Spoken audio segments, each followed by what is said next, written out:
My roommate called me his ATM. He didn't know I signed the lease. For 8 months, I paid 70% of the rent in an apartment where my name was the only one on the lease, and I let my roommate believe it was a coin flip who owned the place. Let me back up. Jake moved in through a Craigslist ad I posted. What he never asked, and I never corrected, was whose apartment it actually was. The landlord dealt with me. The lease had one signature, mine. Jake just handed me cash every month and assumed we were equals. We were not equals. But Jake loved acting like the alpha of a place he was a guest in. He ate my labeled food and left gas station gummy bears as payment. He used my $60 knives to open Amazon boxes and chipped every blade. He'd bring 6 strangers over on a Tuesday and tell me I should socialize more. My apartment, my couch they were sitting on. Here's the detail I kept coming back to. Every single month, when he passed me his half, he'd say the same thing. Rent's due, roomie, roomie, like we were partners, like this was ours. Rent's due, roomie, rent's due, roomie.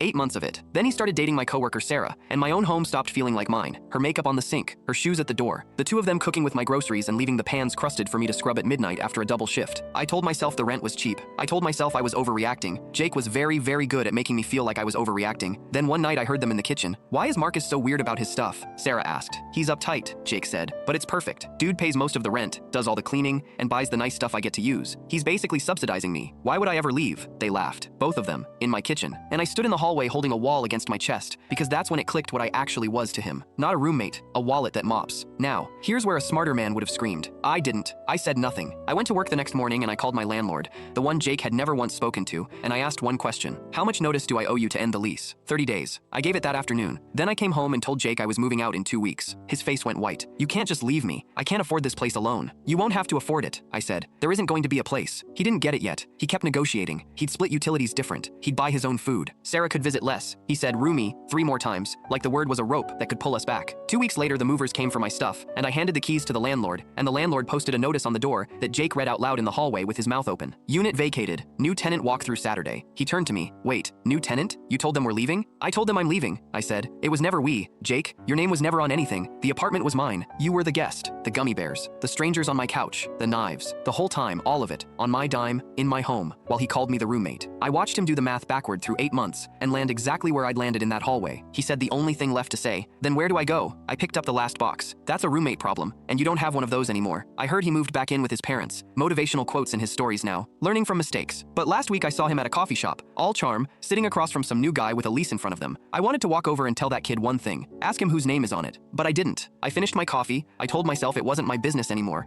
and I went home to my quiet little studio where nobody ate my food and nobody called me roomie. That should have been the end of it. It wasn't. 3 weeks into the new place, my phone buzzed with a number I didn't have saved. I almost let it go. I'm glad I didn't. And I'm also not, because I still don't fully know which. "Marcus? It's Dave, your old landlord." Dave never called. Dave texted, and only about money. So when I heard his actual voice, low and careful. Full story on the channel, link below.